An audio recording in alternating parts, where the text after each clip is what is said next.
The porcelain cup shattered against the marble floor 3 seconds before the child's scream tore through the private dining room. I'd been a waitress at Celestina's for 8 months, long enough to recognize when something was wrong, long enough to know that the VIP section on the 3rd floor wasn't for tourists or anniversary dinners, long enough to understand that the men who ate there didn't appreciate interruptions. But that scream, high, desperate, suffocating, cut through every rule I'd memorized. My supervisor's hand clamped around my wrist. "Don't." I looked at Marco's pale face, at the terror barely concealed behind his professional mask. The scream came again, followed by raised voices in rapid Italian. A woman's voice, breaking. A man's, low and controlled but edged with something I couldn't name. "Someone needs to check on them," I said. "Not you, not up there." Marco's grip tightened. "Those people don't." The scream became a wail, raw and animal. Something in my chest twisted. I pulled free and moved toward the private elevator before my brain could catch up to my body. "Sawyer, if you go up there..." Marco's voice dropped to a whisper. "You won't come back down the same." I should have listened. The elevator doors opened onto a hallway lined with paintings worth more than my entire life. Sconces cast amber light across Persian rugs. Everything smelled like old money and older secrets. The wailing came from behind double doors at the end of the hall. I knocked once. Silence fell like a blade. The door opened. A woman in a cream dress stood there, mascara streaking her perfect face. Behind her, I glimpsed a man holding a small boy, maybe 18 months old, who was screaming hard enough to turn purple. "I'm sorry," I said quickly. I thought maybe, "We don't need anything." The man's voice came from somewhere deep and dangerous. He didn't yell. Somehow that made it worse. The baby arched in his arms, nearly slipping. The woman reached for him, but he twisted away from her too, his tiny face contorted in agony. "How long has he been crying like that?" The question left my mouth before I could stop it. The man looked at me for the first time. Dark eyes, darker suit. A face that belonged on Renaissance sculptures, beautiful and brutal. A thin scar cut through his left eyebrow. "Leave."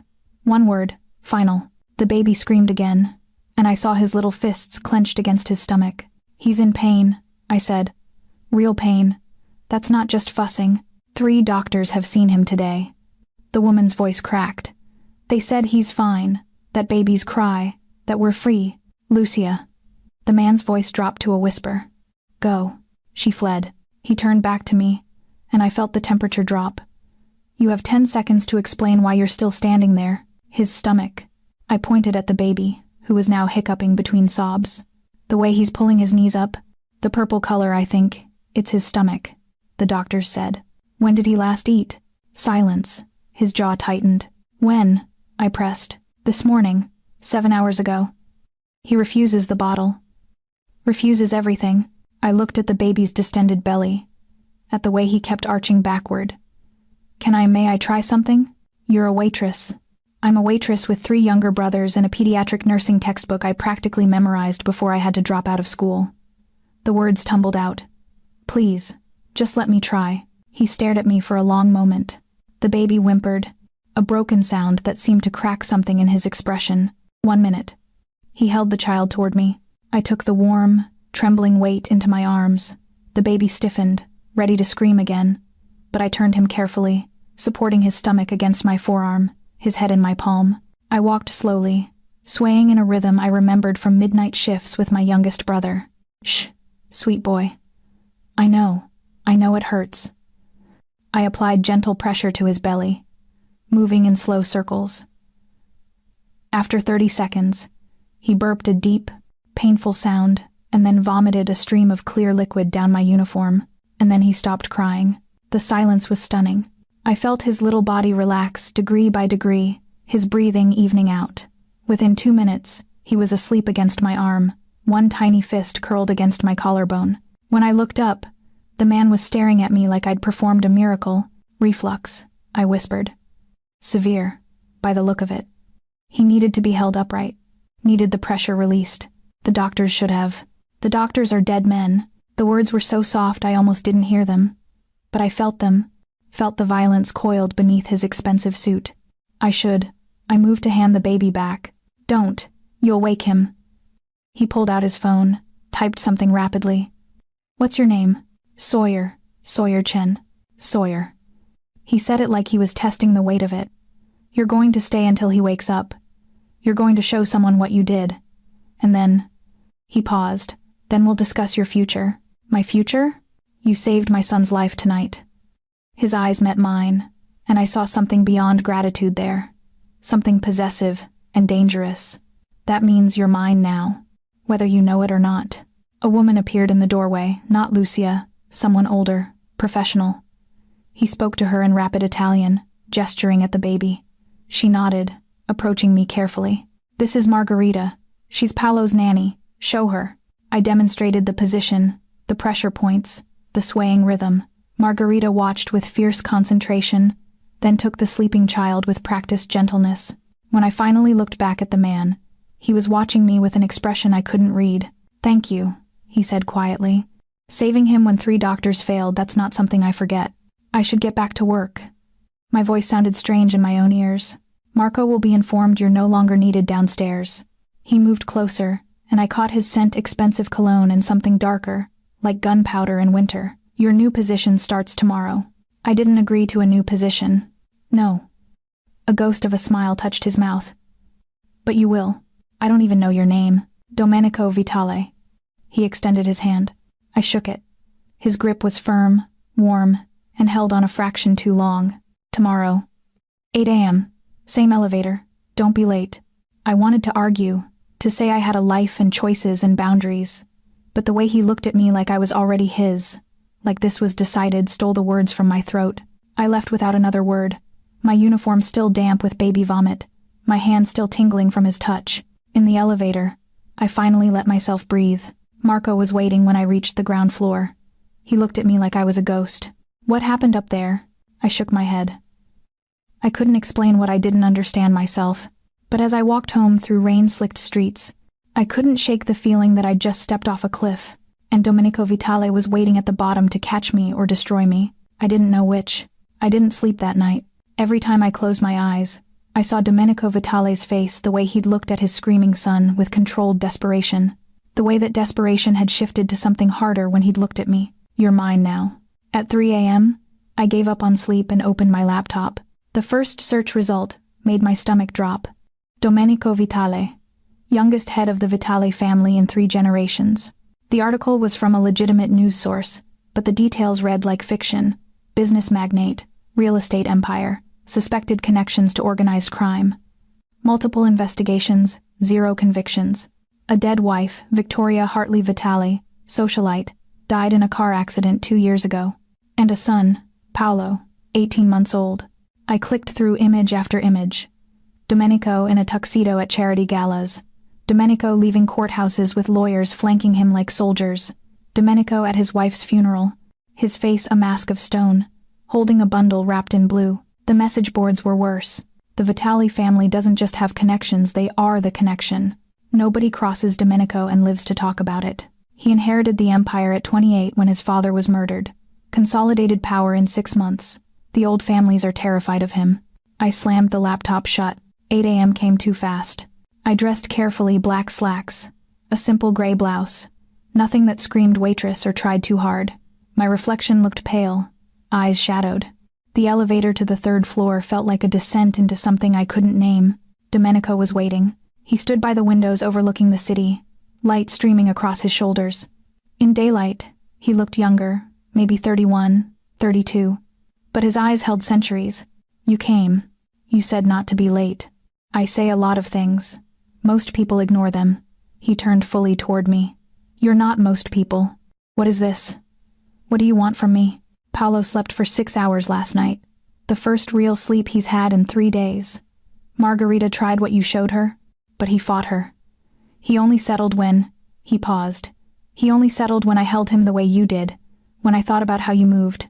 Something in his voice made my throat tight. Mr. Vitale. Domenico. I can't be someone's nanny. I barely kept my head above water with my brothers, and that was... I'm not asking you to be his nanny. He moved closer. Margarita is excellent. But Paolo needs more than routine. He needs someone who sees him, who responds to him. The doctors treated him like a symptom chart. You treated him like a person. So what am I supposed to do? Be here. 3 hours a day. Help Margarita understand him. Help me understand him." His voice dropped. His mother died before he was 6 months old. He doesn't remember her, but sometimes I think he knows. I think he feels the hole she left. The raw honesty stunned me. "The pay is $5,000 a week." I choked. That's more than I make in 3 months." "Then it's decided." He handed me a sleek black phone. "This is yours. My number is programmed in. Margarita's, the driver's. You need anything, you call. I have a phone, not one that's secure." His eyes held mine. "People who work for me become targets. This phone is encrypted, protected. Don't use your old one for anything related to this house or Paolo." The word targets landed like a stone. "What kind of business are you in exactly?" "The kind that requires secure phones."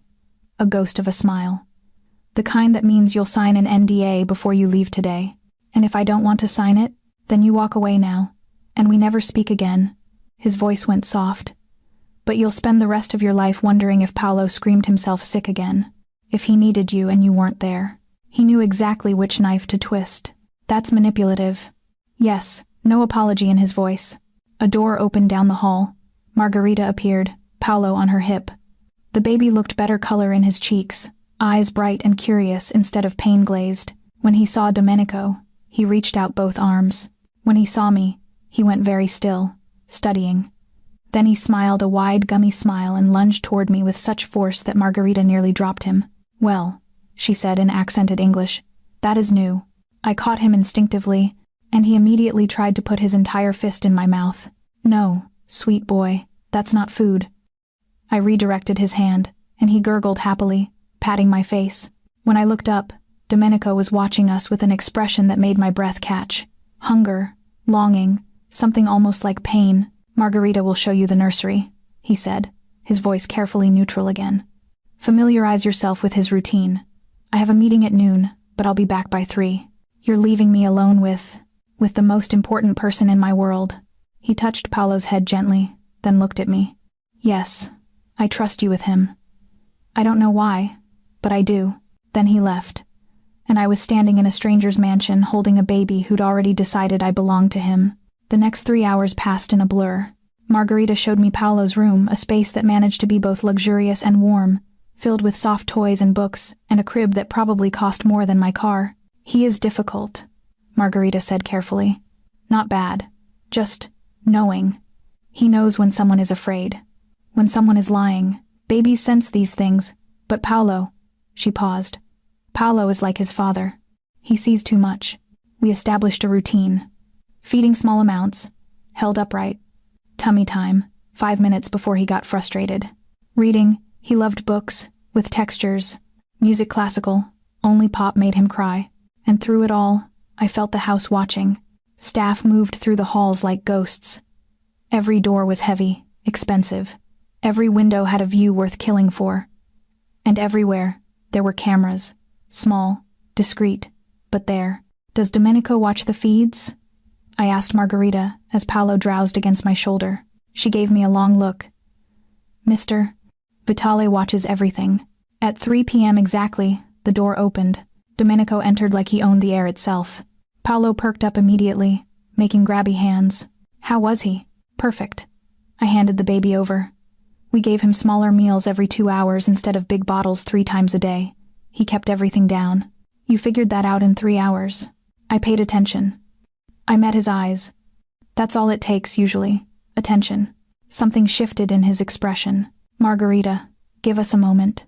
She left without a word. Domenico sat in the leather armchair, Paolo content against his chest, and looked at me like he was solving a puzzle. "You're not afraid of me." "Should I be?" "Yes, absolute certainty. Everyone else is."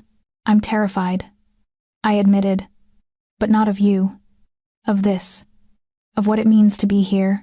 "What do you think it means?" "I think you're dangerous. I think this house has secrets. I think you're letting me close to your son because 3 doctors failed and you're desperate." I took a breath, and I think desperation makes people do terrible things. He smiled, then a real smile, sharp as broken glass. "You're right about all of it." He stood, Paolo asleep against him. "But you're still going to come back tomorrow. How do you know?" "Because you see him too." He looked down at his son. "And people who see each other don't walk away easily." He handed me an envelope. "The NDA. Read it tonight. Sign it or don't. But if you sign it, Sawyer, if you commit to this, understand that you're stepping into my world, and my world doesn't let go. I took the envelope with shaking hands. In the elevator, I finally opened it. The NDA was 40 pages long, and on the last page, in handwritten ink, "Thank you for saving him, D." I signed it in my kitchen at midnight, knowing I was sealing my fate. 3 weeks passed like a fever dream. I fell into a rhythm, mornings at the mansion, afternoons watching Paolo discover the world, evenings trying to remember who I'd been before Domenico Vitale became the gravity I orbited. He was there more than I expected. Most bosses of his caliber would delegate childcare entirely, but Domenico appeared at odd hours, lunchtime, mid-morning, late afternoon, always with the same excuse, a break between meetings, a free moment, always watching Paolo, always watching me. "You're good with him," he said one afternoon. We were in the garden, a hidden oasis behind the mansion with climbing roses and a fountain that sang. Paolo was attempting to eat grass with focused determination. "He's easy to love." "Is he?"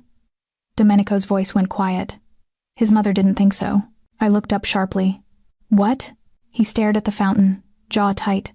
"Victoria wanted to wait. Said she wasn't ready for children, that it would derail her career. I convinced her. Promised her we'd have help, that she wouldn't have to sacrifice anything." His hands curled into fists. "She died hating me for it. I saw it in her eyes those last few months. The resentment. Domenico. The accident wasn't an accident." The words came out flat. The brake lines were cut. Professional job. They were coming for me, and she got in the way. My blood went cold. Paolo was in the car, 6 months old. The impact through his car seat saved his life. Hers ended 3 hours later in surgery. He finally looked at me. "So when I say he's difficult to love, I mean he's a living reminder of what I cost her, what my life costs everyone who gets close." Paolo abandoned the grass and crawled toward me, leaving wet patches on the slate. "That's not true," I said quietly. "Look at him. He's curious and determined, and so full of life. He's not a reminder of death. He's proof you survived it." Domenico's expression cracked just for a second before the mask slammed back into place. "You should go home early today. I have people coming tonight. Business. Translation. Get out before you see something you shouldn't." I scooped up Paolo, kissed his soft hair, and handed him to his father. Their faces side by side, one ancient with grief, one unmarked by it, made my chest ache. "Sawyer." He caught my wrist as I turned to leave. "What you said, about survival. Do you really believe that?" "Yes." His thumb brushed my pulse point, probably accidentally, but it burned. "Then you're braver than I am." That night, I dreamed of car accidents and cut brake lines. I woke at 3 a.m. to my secure phone buzzing. "Unknown. Don't come tomorrow. Not safe." My fingers shook as I typed back. "Me. Who is this?" "Unknown. Someone who knows what happens to women who get close to Domenico Vitale." I stared at the screen until it went dark. At 7 a.m., my regular phone rang. "You're late." Domenico's voice was rough, like he hadn't slept. "I thought someone texted me last night. Said not to come." Silence. Then, "What number?" I read it off. "Fuck." The word was quiet but vicious. "Don't respond. Don't engage. I'm sending Luca to get you." "I can drive." "Not anymore, you can't. Someone found your secure number, which means they're watching this house. Watching you." His voice dropped. "I'm sorry. This is exactly what I was afraid of." "Then maybe I shouldn't. If you quit, they win. They scare you off, and Paolo loses the first person who's made him feel safe since his mother died." A pause. "And I lose the first person who's made me feel human in 2 years." The confession hung between us like smoke. "Luca will be there in 20 minutes. Pack a bag." "Pack a what?" "You're staying here until I figure out who sent that message and remove them from the board. No room for argument. Guest room is ready. Margarita will show you." "Domenico, I can't just move into your house." "You can and you will." His voice went soft. "Please, Sawyer. Let me keep you safe. Let me keep him safe." The please undid me. Luca was a wall of muscle in an expensive suit. He said nothing during the drive, but his eyes never stopped moving, cataloging threats. The mansion felt different when I arrived with a suitcase. Less like a workplace, more like a trap closing. Domenico met me at the door. He looked exhausted, hair disheveled, tie gone, shirt sleeves rolled up. A gun sat in a shoulder holster under his jacket. I'd never seen him armed before. "You're carrying," I said stupidly. I'm always carrying. You just haven't noticed. He took my bag. Come on, I'll show you your room. The guest suite was larger than my entire apartment. Floor-to-ceiling windows, a bathroom with heated floors, a bed that could sleep 4. This is too much. This is necessary. He set my bag down, then turned to face me. I need you to understand something. The people who sent that text, they're not playing games. They're testing me, testing whether I care enough about you to react. And do you? The question escaped before I could stop it. Care enough? He moved closer, and suddenly the massive room felt small. Yes. His voice was gravel. And that makes you a liability. To them, and to me. Then why am I here? Because keeping you at arm's length didn't work. Because Paolo needs you. Because... He stopped himself. Because what? His hand came up, fingers brushing my jaw. The touch was feather-light, devastating. Because when I close my eyes, I see your face. When Paolo laughs, I want you there to hear it. When I wake up at 3 a.m. from nightmares about Victoria dying, his voice cracked. I don't think about her anymore. I think about you getting hurt. About losing someone else. He cut himself off, stepping back like I'd burned him. I'm sorry. That was inappropriate. Domenico, get settled. Dinner's at 7. Paolo will want to say goodnight. He moved toward the door. Wait. I caught his sleeve. You're not alone in this. Whatever you're feeling, I feel it too. And it terrifies me. He looked at my hand on his arm, then at my face. You should be terrified, he whispered. I'm the kiss of death, Sawyer. Everyone I love ends up destroyed. Then it's a good thing I'm hard to destroy. Something in his expression shifted pain and hope warring for dominance. Don't say things like that. Don't give me hope when I know how this ends. How does it end? With me watching you leave? Or watching you die? Those are the only options in my world. What if there's a third option? There isn't. He left before I could argue, the door clicking shut with terrible finality. I sat on the bed, heart racing, and realized I'd just crossed a line neither of us could uncross. Somewhere in this house, a baby slept peacefully, and somewhere in the shadows, people were deciding whether I lived or died. I should have been terrified. Instead, I felt alive. Living in Domenico's house was like living inside a held breath. Everything was beautiful. Everything was dangerous. I learned the rhythms quickly. Breakfast at 7, always in the sunroom. Paolo's morning routine, a precisely choreographed dance of meals and play, and carefully monitored naps. Lunch appeared like magic, served by silent staff who materialized and vanished like ghosts. And Domenico. Always Domenico. He worked from home those first 3 days, disappearing into his study for hours but emerging whenever Paolo fussed. Checking, watching. His presence, a constant hum of tension that made my skin electric. On the 4th day, I found him in the library at midnight. I'd come downstairs for water, unable to sleep in sheets that cost more than my monthly rent. He sat in a leather chair, a tumbler of amber liquid in one hand, his other hand running through his hair in an unconscious gesture of exhaustion. You should be asleep. His voice was rough. So should you.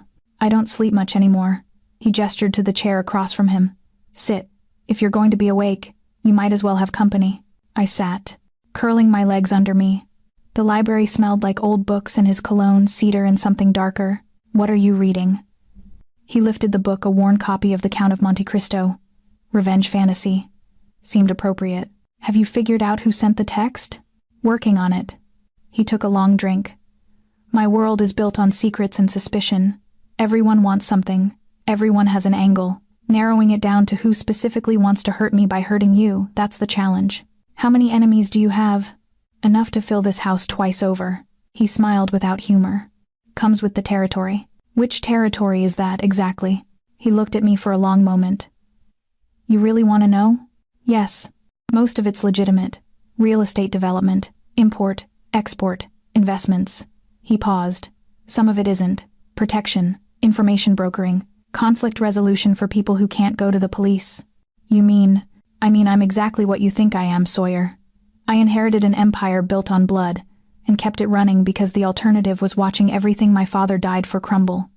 His voice went cold.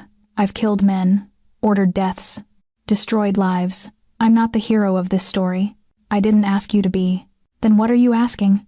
I'm asking if you're the villain. He laughed, a dark, bitter sound. Aren't I? I don't know yet. I leaned forward. I see you with Paolo. I see how gentle you are with him, how terrified you are of failing him.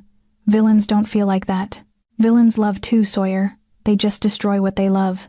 Before I could respond, his phone buzzed.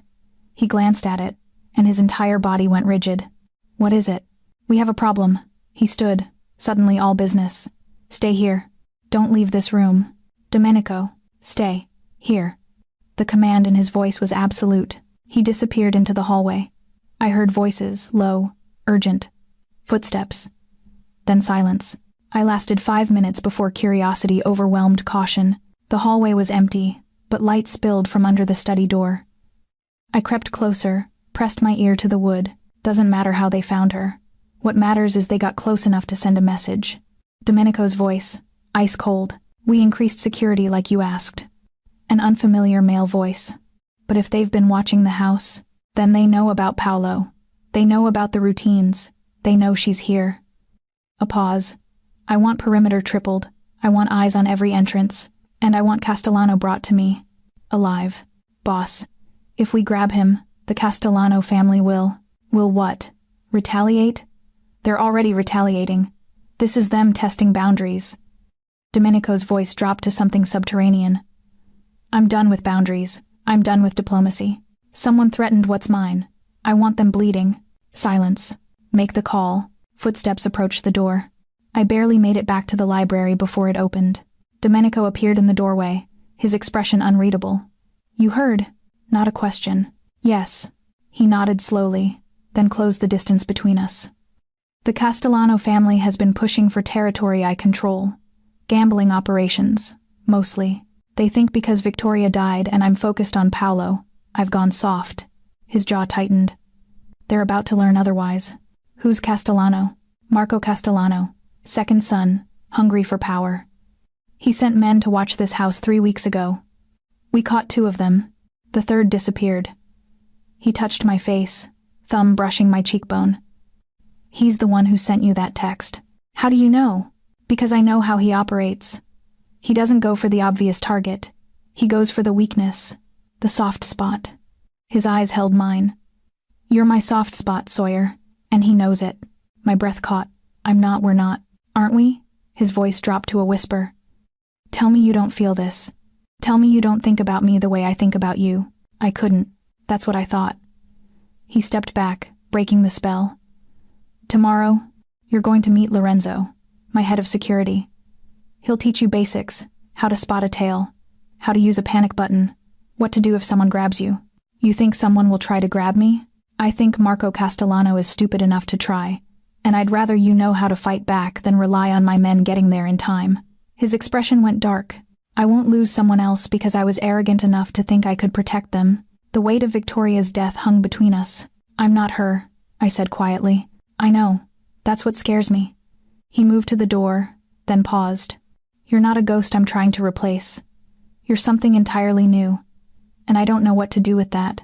Domenico, get some sleep, Sawyer. Tomorrow gets complicated. He left me in the library, heart pounding, the taste of almost confessions bitter on my tongue. I didn't sleep. Instead, I went to the nursery. Paolo slept on his back, one arm thrown over his head, completely trusting in the world's safety.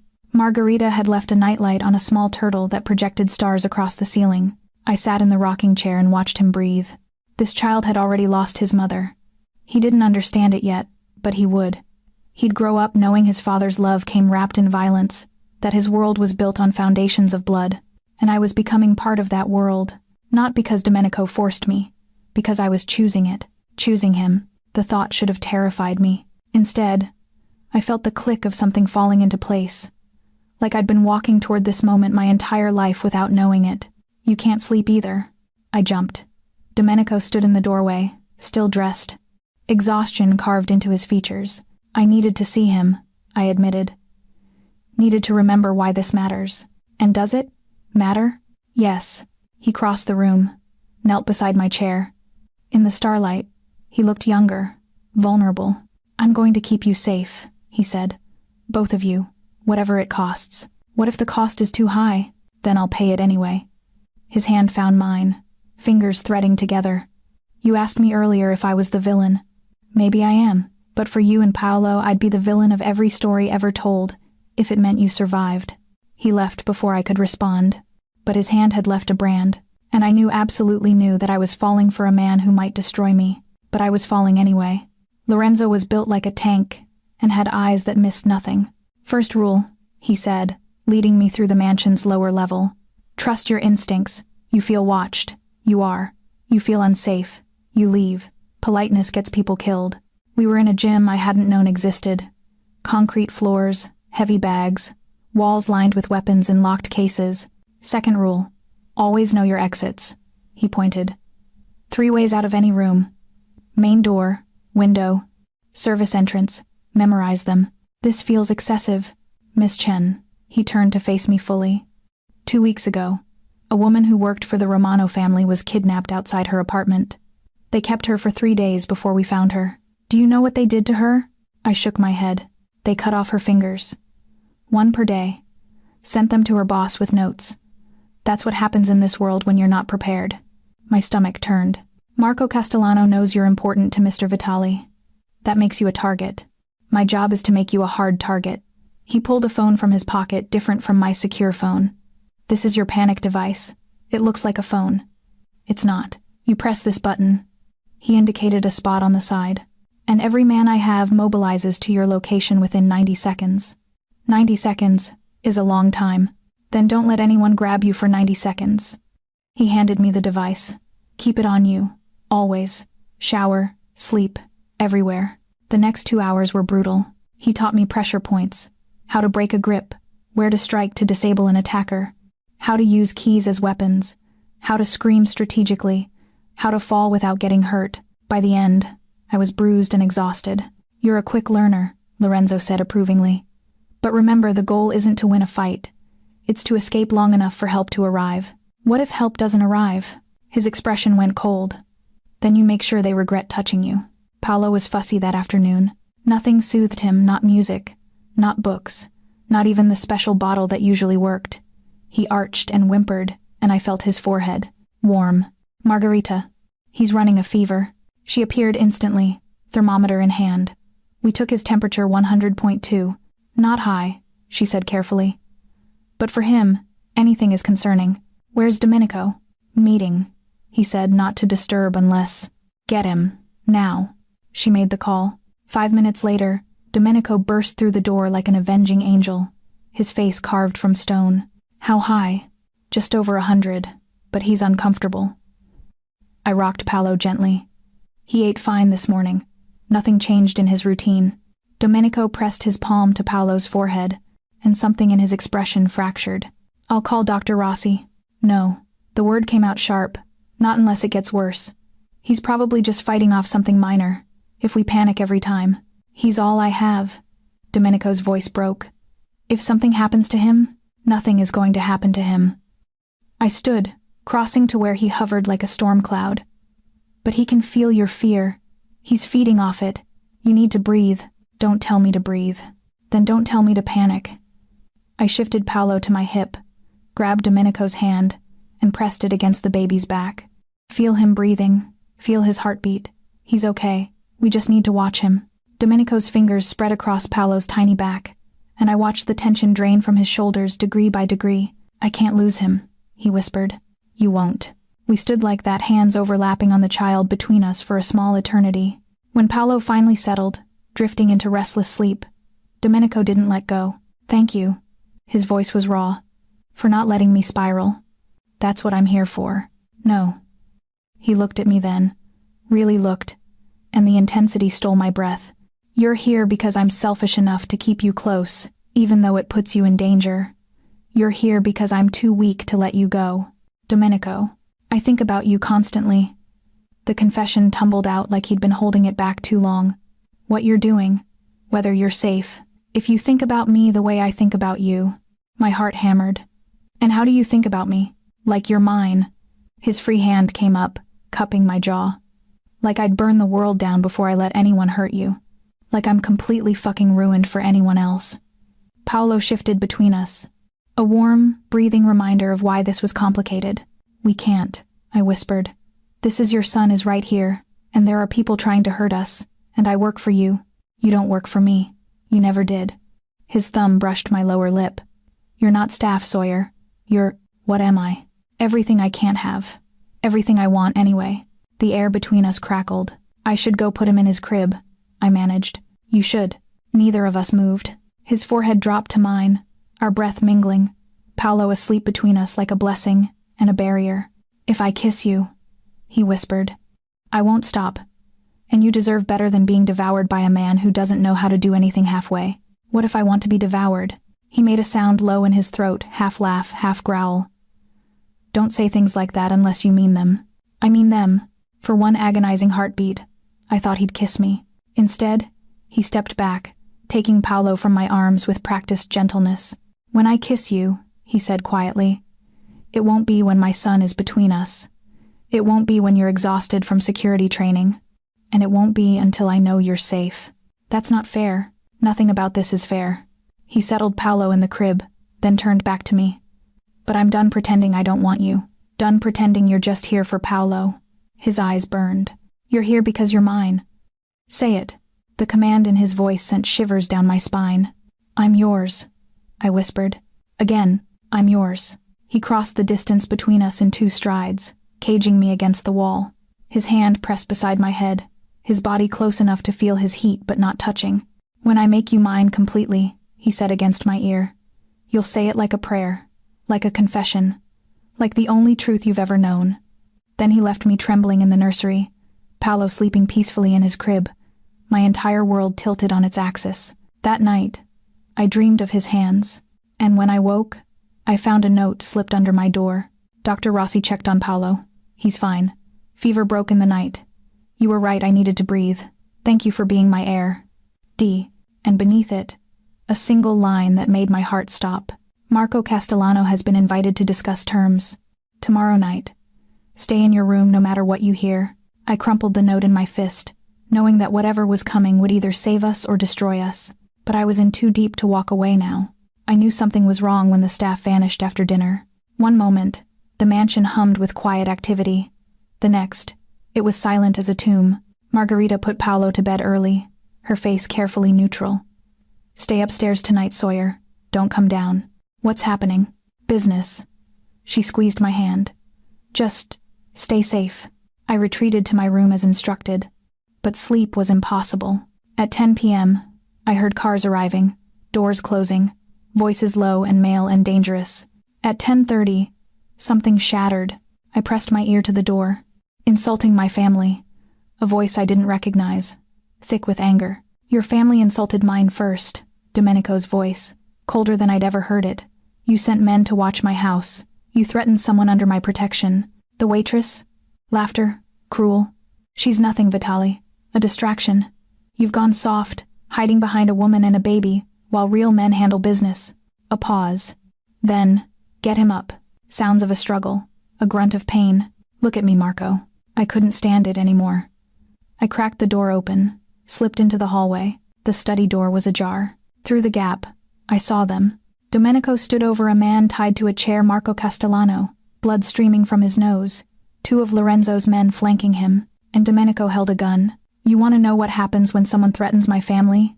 His voice was conversational, terrifying. First, I make sure they understand their mistake. He brought the gun down across Marco's face. The crack made me flinch. Then I explained the rules. Rule 1, you don't touch what's mine. Rule 2, you don't threaten what's mine. Rule 3, you don't even think about what's mine without asking permission first. Fuck you. Another hit. Marco's head snapped back. Your family has been pushing into my territory for 6 months. I've been patient, diplomatic. I let the old ways guide me. Negotiations, compromises, peace. Domenico crouched in front of Marco. But you made a mistake. You went after her. And that changed everything. She's just, say one more word about her and I'll cut out your tongue. No emotion. Pure promise. Marco wisely stayed silent. Here's what's going to happen, Domenico said quietly. You're going to go back to your father. You're going to tell him the Vitali territories are closed. Permanently. You're going to tell him that the next person who so much as looks at this house wrong will be found in pieces. He stood. And you're going to tell him that Domenico Vitali is done playing nice. My father will. Your father is smart enough to know when he's outmatched. Domenico nodded to Lorenzo. Get him out of here. Make sure he sees Dr. Chen on his way out. Dr. Chen. My stomach dropped. They dragged Marco past my hiding spot. His face was a mess of blood and bruising. When he saw me standing there, his eyes widened. That's her? That's what this is about? Lorenzo hit him hard enough to shut him up. And then Domenico was in the doorway, staring at me. I told you to stay upstairs. I heard. I know what you heard. He grabbed my arm, pulling me into the study and closing the door. You weren't supposed to see that. Is he going to be okay? Do you care? I stopped. No. Not really. But I care about you. About what this makes you. You already know what this makes me. He turned away, setting the gun on his desk with careful precision. I'm the monster in the dark, Sawyer. The thing parents warn their children about. You saw it tonight. I saw you protecting your family. He laughed, bitter, broken. Is that what you call it? Yes. I moved closer. That man threatened Paolo, threatened me. You think I'm upset you defended us? I nearly killed him. But you didn't. Only because you're here. He finally looked at me. If you weren't in this house, if I didn't know you'd hear it, I would have put a bullet in his skull without hesitation. Then I guess it's good I'm here. He stared at me like I was speaking another language. You should be running, he said quietly. You should be packing your bags and getting as far from me as possible. I'm not running. Why not? Because I told you I'm yours. I closed the distance between us. And you're mine. Even the monster parts. Especially those. His control shattered. He grabbed me, backing me against the door. His body a wall of heat and violence and desperate need. You don't know what you're saying. I do. I'm covered in another man's blood. I don't care. Sawyer, my name was a prayer and a warning. Kiss me. The demand surprised us both. You said you'd kiss me when I was safe. I'm safe. You made me safe. Now kiss me. He did. It wasn't gentle. It wasn't soft. It was devouring, consuming. 2 years of grief and loneliness and need poured into the connection of lips and tongue and teeth. His hands fisted in my hair. Mine gripped his shirt, feeling his heart pound against my palms. He kissed me like I was oxygen, and he was drowning, like I was the only thing keeping him tethered to humanity. When we finally broke apart, we were both shaking. This is dangerous, he whispered against my mouth. Everything about you is dangerous. I mean it, Sawyer. People who love me die. People who get close to me become targets. I'm poison. Then I guess I have a death wish. I pulled him back down. Kiss me again. He did. Slower this time. Thorough. Mapping every inch of my mouth like he was memorizing it.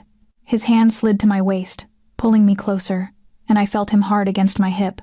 We should stop, he murmured, not stopping. Why?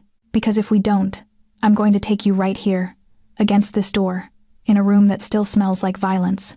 His teeth grazed my jaw. And you deserve better than that. What if I want that? He groaned, pressing his forehead to mine. You're going to destroy me. Good. We can be destroyed together. A soft sound from the baby monitor on his desk made us both freeze. Paolo, crying. Reality crashed back. Domenico stepped back, running a hand through his hair. I should go. I touched his face. Take care of him. We can talk after. But we both knew what after meant. After the adrenaline faded. After reality set back in. After the space between us filled with all the reasons this was impossible. He left without another word. I stayed in the study, pressing my fingers to my swollen lips, tasting him still. On his desk, I noticed something I'd missed before, a folder marked with my name. I shouldn't have opened it. Inside was a dossier. My entire life laid out in black and white. Birth certificate, school records, employment history, even my brother's names and addresses. He'd investigated me. Thoroughly. And clipped to the front was a handwritten note. Keep safe. Priority level. Critical. DV. I should have been angry about the invasion of privacy. Instead, I felt something warm unfurl in my chest. He'd marked me as critical. As a priority. As someone worth investigating. Worth protecting. Worth keeping. I closed the folder and left it on his desk. Tomorrow, we'd talk about boundaries and privacy. Tonight, I'd let myself feel wanted. I found Domenico in the nursery. Paolo slept peacefully now, but Domenico sat in the rocking chair, head in his hands, still wearing the shirt stained with Marco Castellano's blood. You should change, I said softly from the doorway. I should do a lot of things. He didn't look up. Letting you stay here wasn't one of them. We agreed. We agreed before I kissed you like a man possessed. Before I proved exactly how out of control I am around you. He finally raised his head, and the anguish in his eyes stopped me cold. Do you know why I investigated you? Because you're careful. Because you protect your son. No. He stood, crossing to the window. Because 3 weeks in, I realized I'd die for you, and I needed to know if you were worth dying for. My breath caught. The answer terrified me, he continued. Because you are. You're exactly who you appear to be, good and genuine, and so far out of my league it's laughable. And that makes this worse. Makes what worse? The fact that I'm going to ruin you. He turned to face me. Tonight proved it. Marco will go back to his family beaten and humiliated. They'll retaliate. Not against me, that's expected. They'll come after you. After Paolo. They'll burn down everything I love to prove a point. Then we'll stop them. We can't stop them all. His voice rose, then dropped to a furious whisper when Paolo stirred. There are 5 families in this city. The Castellanos are just one. The others are watching, waiting to see if I really have gone soft.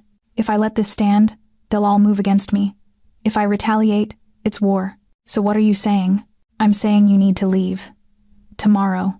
I'll set you up somewhere safe. New city, new identity, enough money to start over. You'll be protected, but separate. Anonymous. And Paolo? Pain flashed across his face. We'll have to learn to live without you, like he learned to live without his mother. You're punishing him because you're scared.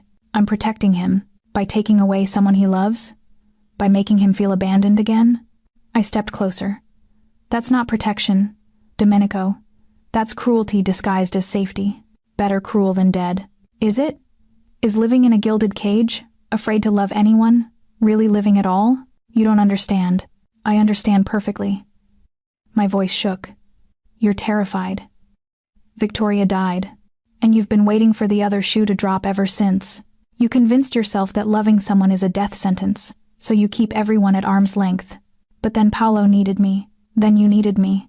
And that scared you more than any threat from the Castellano family ever could. He stared at me, jaw clenched. You want to know the truth? I continued. The real reason you're sending me away? It's not to protect me. It's to protect yourself. Because if I die, if I get hurt, you'll have to feel it. And you'd rather be alone than risk that pain again. That's not... It is. I was crying now. Angry tears that burned. You're choosing to be alone. Choosing to make Paolo grow up without anyone who sees him, really sees him. You'd rather be empty than vulnerable. And you'd rather be dead than realistic. He shouted it, then froze as Paolo woke with a sharp cry. We both moved instinctively, but I got there first. I lifted Paolo from his crib, and he immediately buried his face in my neck, seeking comfort. Shh, sweet boy. We're sorry. We didn't mean to scare you. Domenico stood rigid, watching us. Look at him, I said quietly. Really look. He knows something's wrong. He can feel the tension between us, and tomorrow, when you pack me off to some anonymous city, you think he won't notice I'm gone? You think he won't grieve? He'll forget. He won't. He's 18 months old, Domenico. Old enough to attach, old enough to love, old enough to be damaged by losing someone again. Paolo's fist curled in my shirt. Is that really what you want for him? Silence. Then, of course not. Then stop running. Stop deciding for everyone else what they can handle. Let me choose to stay. Let me choose to risk it. I can't. His voice cracked. I can't watch you die, Sawyer. I can't survive that again. Then don't watch me die. Watch me live. I shifted Paolo to my hip. Fight for me. Fight for us. Be the man who doesn't back down, who doesn't let fear win. What if I fail? What if they get to you anyway? Then at least we tried. At least we had this. At least Paolo knew what it felt like to be loved completely, even if it was brief. I moved closer. Isn't that better than safety without connection? He reached out, touching Paolo's back, then my face. His hand trembled. You're asking me to risk everything. I'm asking you to believe we're worth it. For a long moment, he just stood there, war raging in his eyes. Then he kissed me soft, reverent, completely different from before. If you stay, he whispered against my lips. I'm all in, no half measures. You're mine completely, and I'm yours. That means you're part of this family, part of this life. Part of the danger and the violence and the constant threat. I know. It means when I go to war with the Castellano family, and I will, you'll be in the crossfire. I know. It means Paolo will call you something other than Sawyer eventually. He'll see you as... He stopped. As what? As his. He touched my face with infinite gentleness. As ours. My heart cracked open. I can live with that. Can you? His eyes searched mine. Can you really live with loving a monster? You're not a monster. You're a man who's been hurt so badly you forgot how to hope. I kissed him softly. Let me remind you. Paolo yawned between us, apparently bored with the emotional drama. He reached for Domenico, who took him automatically. We stood there, the three of us in the dim nursery, and something shifted, settled, clicked into place. I'll increase security, Domenico said finally. Lorenzo will have a permanent team on you. You won't leave the house without protection. Okay, and you'll let me teach you how to shoot. Absolutely not. Sawyer, I'm not shooting anyone. I was firm on this. I'll learn self-defense. I'll be careful. But I'm not becoming an executioner. He looked like he wanted to argue, then nodded slowly. Fine. But you carry the panic device. Always. Deal. Paolo started to drift off again, his head heavy on Domenico's shoulder. Come on, I said. Let's put him down and get you out of those clothes. Domenico's eyes darkened. Careful. That sounded like an invitation. Maybe it was. Sawyer, I'm not leaving. You're not sending me away. We're doing this. I took his free hand. So we might as well really do this. He let me lead him from the nursery, Paolo sleeping peacefully in his arms. And as we walked through his mansion of secrets and shadows, I realized I wasn't afraid anymore. I'd chosen this. Chosen him. Chosen danger over safety because love was always a risk. And Domenico Vitale was worth the gamble. The attack came 3 days later. I was in the garden with Paolo, watching him attempt to catch butterflies with hands that couldn't quite coordinate yet. The sun was warm, the roses were blooming, and for one perfect moment, I let myself believe we were safe. Then Lorenzo's voice crackled through my earpiece. Code red. Get inside now. I scooped up Paolo and ran. The house erupted into organized chaos. Staff vanished into safe rooms. Lorenzo's men materialized from nowhere, armed and moving with military precision. Where's Domenico? I gasped as Lorenzo appeared beside me. En route. 5 minutes out. He guided me toward the panic room off the kitchen. Get inside. Don't open this door for anyone but me or Mr. Vitale. What's happening? Castellano sent men, 4 vehicles, heavily armed. He pushed me inside. They're testing our response time, proving they can reach the house. The panic room was small, soundproofed, lined with monitors showing every angle of the property. I watched on screen as SUVs surrounded the gates. Paolo started to fuss, sensing my fear. It's okay, sweet boy. It's okay. I bounced him gently, watching the screens over his head. Men poured from the vehicles. Not suits, tactical gear, military-grade weapons. This wasn't a warning. This was war. Gunfire erupted on screen. Lorenzo's men returned fire from defensive positions. I watched it happen like a movie, unable to process that this was real, that bullets were flying through the garden where Paolo had been playing 30 seconds ago. Then Domenico's car screeched up the drive. He exited already, shooting, taking down 2 men before they registered his presence. His movements were fluid, brutal, efficient. He'd done this before. Many times. I watched him kill 3 men in less than a minute. Should have horrified me. Instead, I felt relief so intense it made me dizzy. He was alive. He was here. The fight lasted 7 more minutes. The Castellano men retreated, leaving 2 dead on the lawn.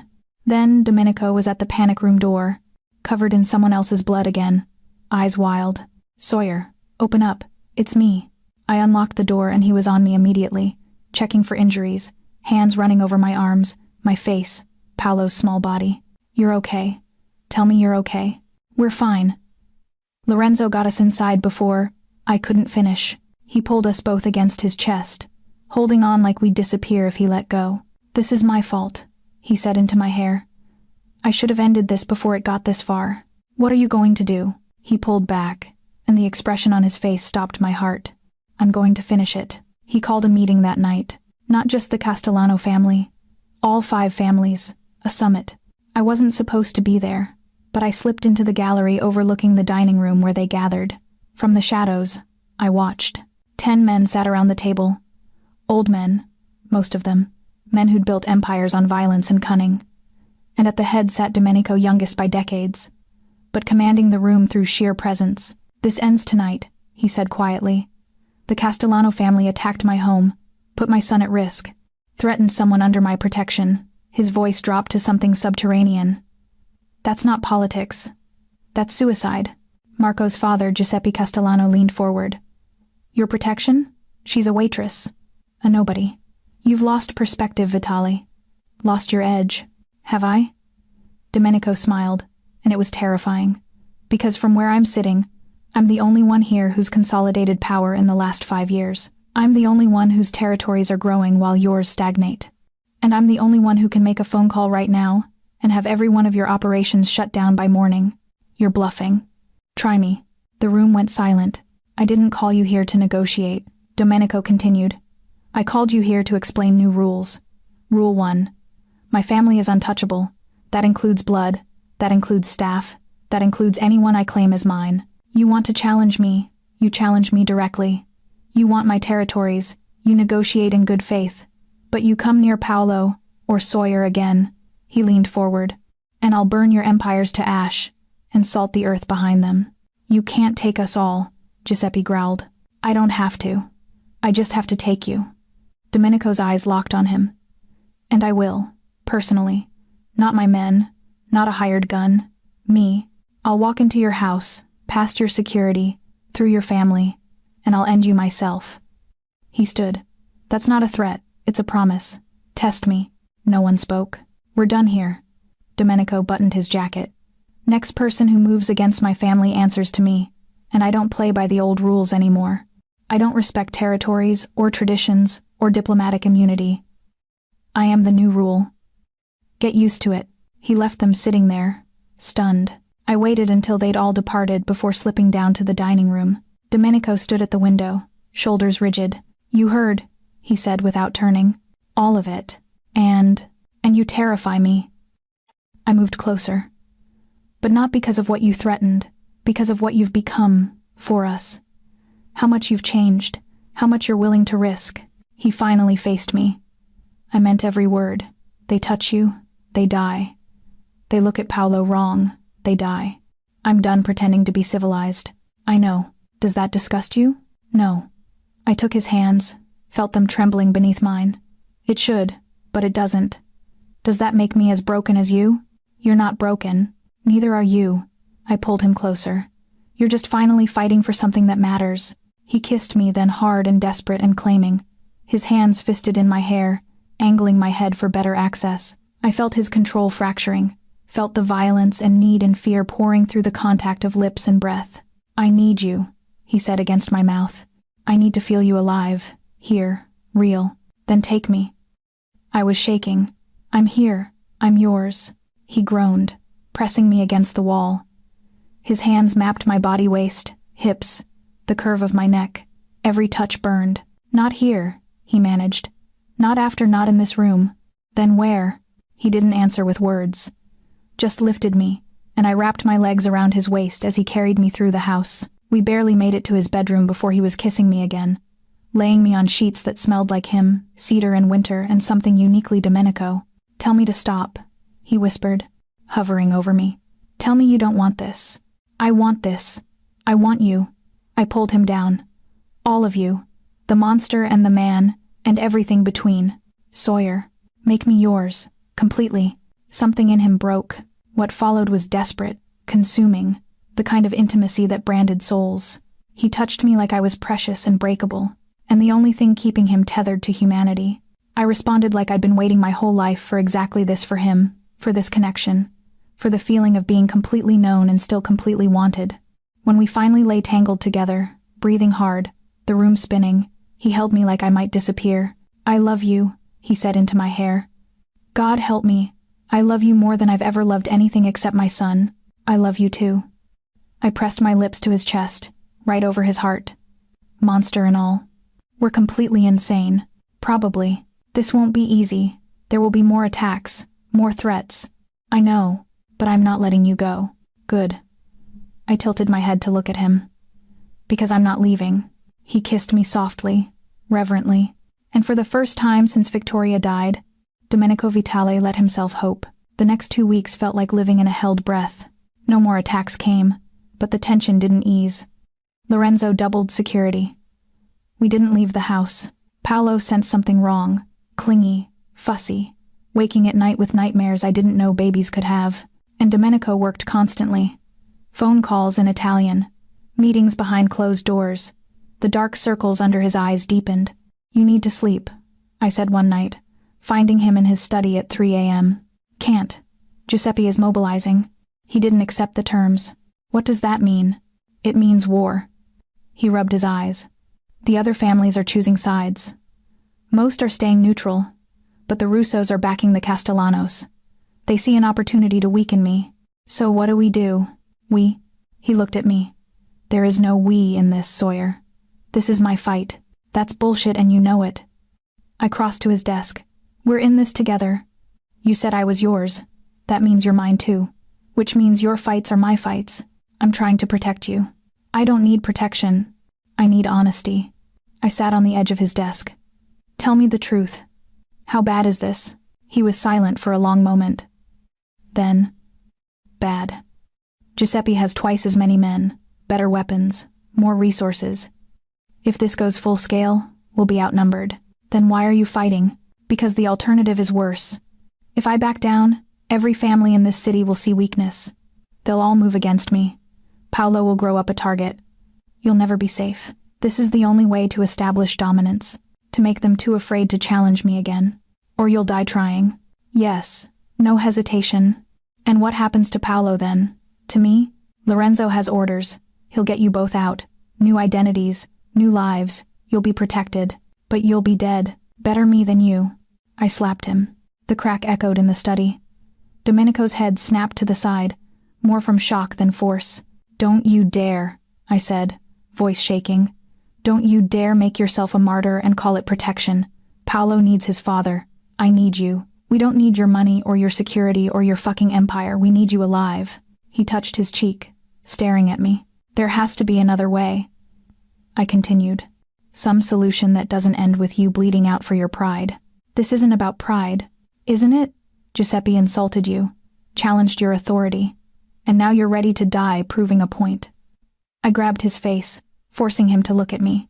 "Is your ego really worth more than watching your son grow up?" The words hit like bullets. "That's not fair," he said quietly. "None of this is fair. But I'm asking you, begging you to find another way. Be smarter than them. Outthink them instead of outgunning them. There is no other way. Then make one." I kissed him desperately. "Please, don't leave us." His hands came up to my waist, holding on. "I'm scared," he admitted against my mouth. "I'm terrified that if I don't end this now, they'll keep coming, keep threatening you, and eventually, my luck will run out. Eventually, I won't be fast enough or smart enough, and you'll pay the price for loving me. I'm willing to pay that price." "I'm not," he pulled back. "I'm not willing to watch you die for me. I'd rather die first. Those aren't the only options. In my world, they are." We stared at each other, deadlocked. Then his phone rang. He glanced at the screen and went pale. "It's Giuseppe." "Don't answer." He answered, listened. His expression went from confused to horrified. "When?" A pause. "How many?" Another pause. "I'm on my way." He hung up. "What happened?" "Giuseppe's youngest grandson was kidnapped 2 hours ago, taken from his school." Domenico's hands shook as he grabbed his jacket. "He's 5 years old. Who would?" "I don't know. But whoever did this just changed everything." The meeting was at neutral ground, an abandoned warehouse by the docks. I shouldn't have been there, but I followed anyway. Lorenzo tried to stop me at the door. "Miss Chen, this is not. Let her through." Domenico's voice cut through the argument. He looked at me. "If you're here, you stay behind me." Silent. "Understood?" I nodded. Inside, Giuseppe Castellano looked 10 years older, broken. His men surrounded him, but they all looked shaken. "Thank you for coming," Giuseppe said quietly. "Who took Matteo?" Domenico asked. "We don't know. No ransom call. No demands. Just gone." Giuseppe's voice cracked. "He's 5. He still sleeps with a nightlight." Something in Domenico's expression softened. "Show me the security footage." They huddled around a laptop. I couldn't see much. but I heard their sharp intakes of breath. Professional, Lorenzo said. Military-grade equipment.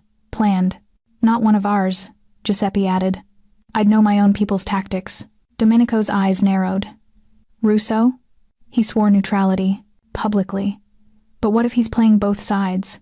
Takes out your grandson, pins it on me, watches us destroy each other while he absorbs our territories. Giuseppe went very still. That bastard. Or it's someone else entirely. Someone who wants the chaos. Domenico pulled out his phone. I'm making calls.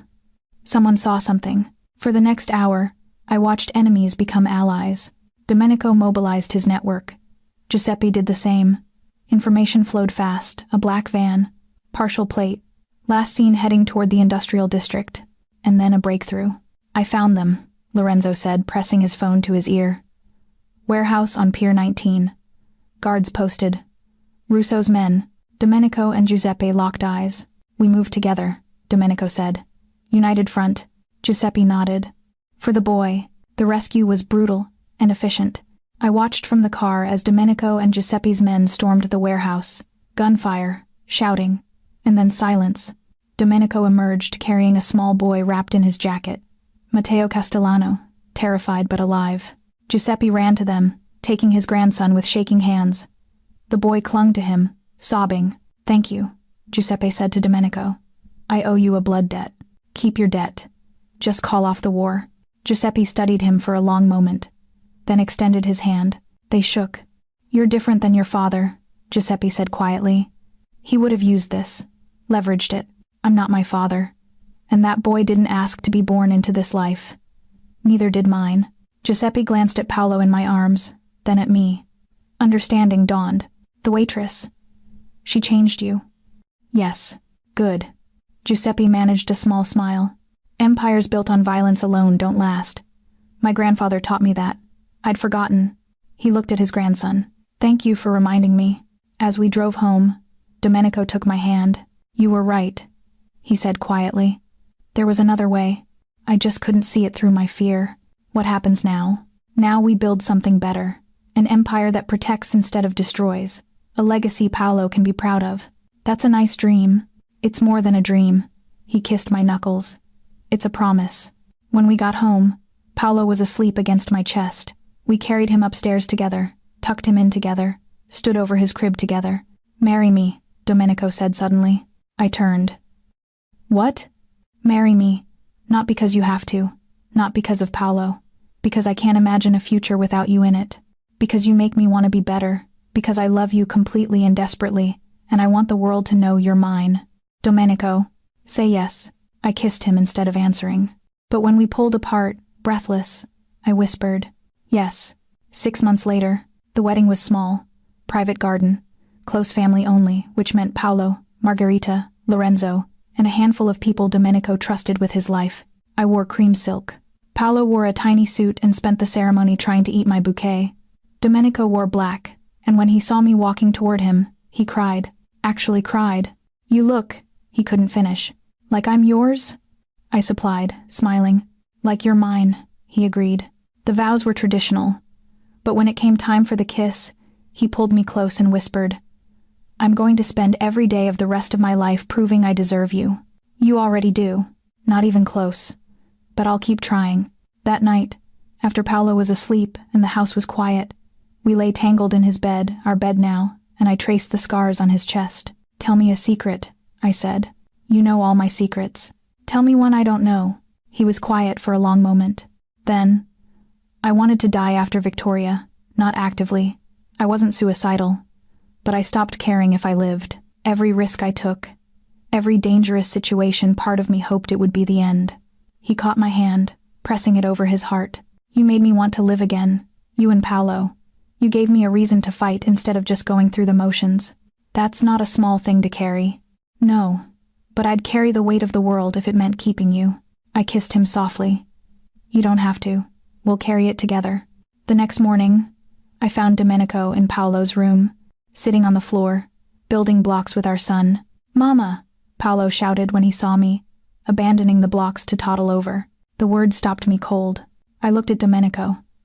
He was watching us with an expression I couldn't name. He started saying it yesterday. Domenico said quietly. I didn't correct him.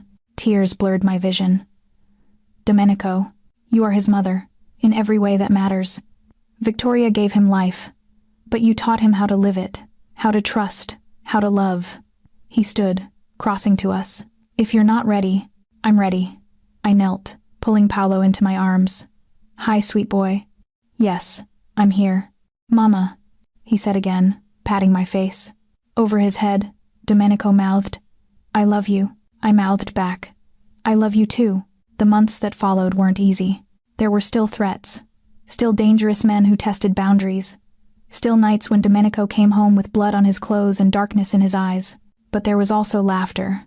Paolo's first full sentences, lazy Sunday mornings in bed, dinner parties where Domenico's careful alliance of families gathered and pretended to be civilized. And there was us, learning each other, fighting and making up, building a life that balanced danger with domesticity. One night, I found Domenico in his study, staring at a photo of Victoria. I used to come here and apologize to her, he said without turning, for failing to protect her, for moving on, for falling in love again. I stood beside him, looking at the woman who'd given him his son. What do you say now? Thank you, his voice was rough, for giving me Paolo, for showing me I could love someone, even if it terrified me. He paused, for letting me go. I think she would have wanted me to be happy, and I am. Finally, I squeezed his hand. He turned to me. I'm going to tell you something, and I need you to really hear it. Okay, this empire, these territories and power and respect, it's all for you and Paolo. I don't care about any of it except as a way to keep you safe. The second it stops serving that purpose, the second it becomes more burden than protection, I'll walk away from all of it. Domenico, I mean it. You're not here because of what I have. You're here despite it, and I'll never forget that. He cupped my face. You married a monster, Sawyer, but every day, you make me a little more human, a little more whole. That's worth more than any empire. You're not a monster. Maybe not anymore. He smiled. You've civilized me. Don't give me too much credit. You still terrify half the city. Only half? I'm slipping. We laughed, and it felt like victory. 2 years after we married, Paolo started preschool. He cried the first day, clung to me with desperate hands. Mama, don't go. I'm not going far, sweet boy. Just to the car. I'll be back before you know it. Promise? I promise. Domenico crouched beside him. You know what brave men do, Paolo. What? They do scary things anyway. Because that's how they get stronger. Paolo considered this. Then, will you be proud if I'm brave? I'm already proud, but I'll be extra proud if you try. That convinced him. He let the teacher take his hand, looking back only twice. In the car, I started crying. He called me Mama, I said through tears. He has for 2 years. I know, but it still gets me every time. I wiped my eyes. He's growing up. He is. Domenico took my hand. And he's growing up good. Kind, confident. Because of you. Because of us. Mostly you. He pulled me close. I'm the one who shows him how to be strong. You're the one who shows him how to be gentle. He needs both. So do you. He kissed me slowly. So do I. 5 years after the night I saved Paolo's life, we stood in the same garden where we'd married. Paolo, now 6.5, ran through the roses with his baby sister toddling after him. Aria, 3 months old, dark hair like her father, my eyes, and lungs that could wake the dead. She's going to be trouble, Domenico said, rocking her gently. She gets it from you. Me? I'm a perfect angel. You're a perfect something. He grinned, then grew serious. Did you ever imagine this? When you first came upstairs that night? God, no. I thought I'd calm a screaming baby and go back to waiting tables. Instead, you saved my life. I saved Paolo's life. You saved both our lives. He shifted Aria to his shoulder. Everything I am now, everything we've built, it started because you heard a baby crying and decided to care. Paolo ran up, grass-stained and breathless. Mama, come play. I'm coming, sweet boy. I followed him into the garden, leaving Domenico with our daughter. And as I played chase with the child who'd become mine through love rather than blood, I thought about that night. The scream that had changed everything. The choice to go upstairs when everyone told me not to. If I could go back, knowing everything that would follow, the danger, the fear, the violence, would I still make the same choice? Yes, 1,000 times yes, because this life, messy and dangerous and complicated as it was mine. Ours. Built on trust and choosing each other every single day. Domenico approached, Arya asleep against his chest, and pulled me close with his free arm. "What are you thinking?" he murmured. "That I'd do it all again? Even the scary parts?" "Especially the scary parts. They led me here. To this. To you." He kissed my temple. "I love you, Sawyer Vitale. I love you too, monster and all." Paolo crashed into our legs, hugging us both. We stood there, the four of us, while the sun set over the garden and cast everything in gold. An empire built on blood had become a family built on love. And that was the greatest victory of all.